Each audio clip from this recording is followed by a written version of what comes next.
soit l'exercice suivant.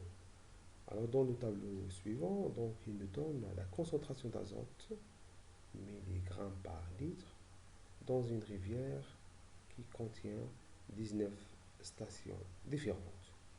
Alors on vous demande dans cet exercice-là d'identifier la population, le caractère et bien sûr les modalités. Alors pour répondre à cela, donc la population, ce sont les différents, on va dire, points de mesure de, donc, qui sont les différentes stations. Donc on va dire pour la première question, ce sont les différents points de mesure qui sont 19 stations. L'unité statistique est bien sûr elle est du même genre que la population, donc c'est une station. Parmi toutes ces stations-là, donc l'individu ou l'unité statistique est une station. La variable étudiée, donc c'est une variable quantitative et qui est la concentration d'azote. Alors, les modalités, ce sont quoi? Alors, ce sont les valeurs, très bien, les valeurs de cette concentration. Alors, quelles sont les valeurs de cette concentration? Ce sont les valeurs affichées dans le tableau. Pour la première station, donc, on a 1,7, 1,29, etc. jusqu'à la dernière valeur. Donc, on a répondu à toutes ces questions de la première question. Très bien. On passe maintenant aux deuxième question. Construisez le tableau statistique. On vous donne, on vous demande d'utiliser la méthode de Sturge. Alors, pour construire le tableau, donc on doit utiliser la méthode de Sturge. Donc ici, on a le n nombre d'effectifs est égal à 19.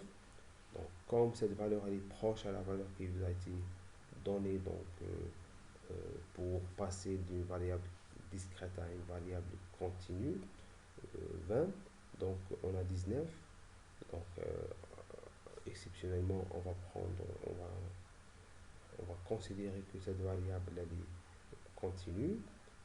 En plus de ça, on peut remarquer que toutes les valeurs affichées dans le tableau sont presque différentes. Ça veut dire pour n'importe quelle station, on a une valeur de concentration différente.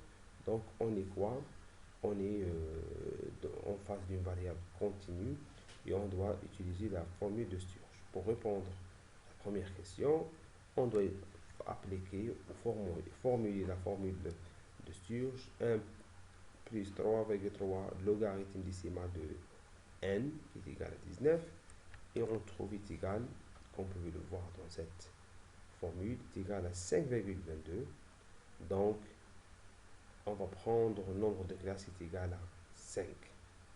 Maintenant, calcul de l'amplitude ou de la taille de l'intervalle ou le nombre de pas est égal à E sur K, est égal à l'étendue de la série qui est égal à la valeur maximale moins la valeur minimale sur 5 et on trouve 0,39. On a dit on peut faire une petite vérification pour voir que la dernière valeur de l'intervalle appartient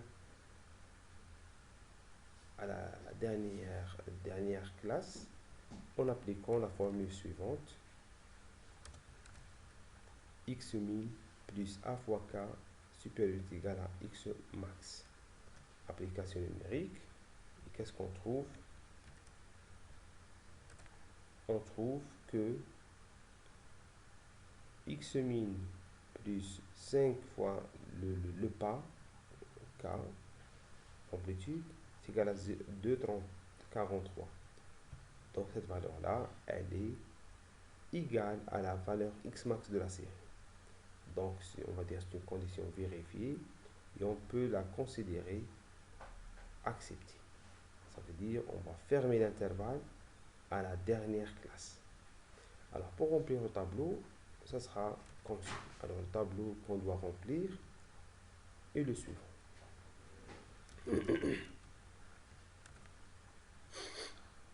Alors, on va remplir la petite valeur 1, x min est égal à 0,43, 48, plus 0,39, ça donne 0,87, jusqu'à la dernière classe qui est égale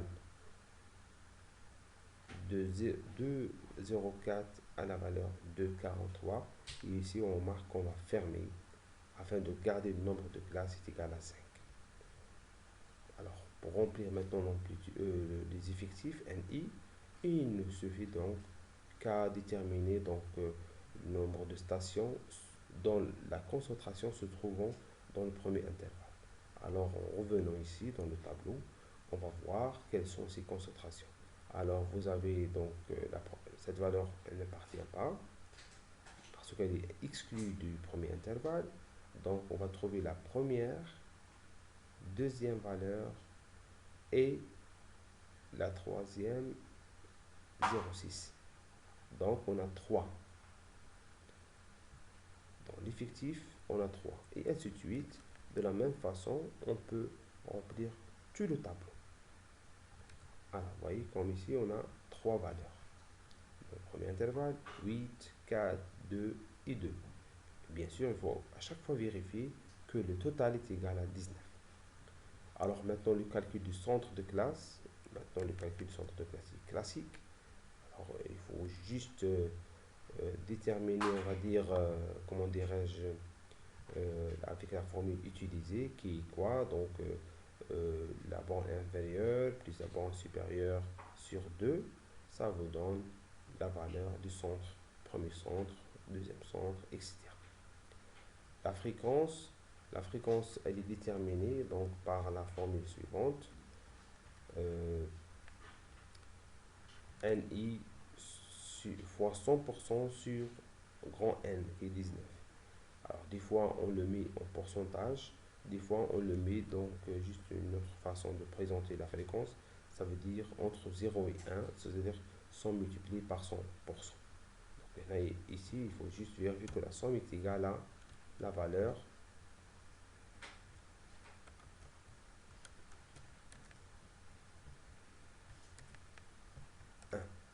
d'accord.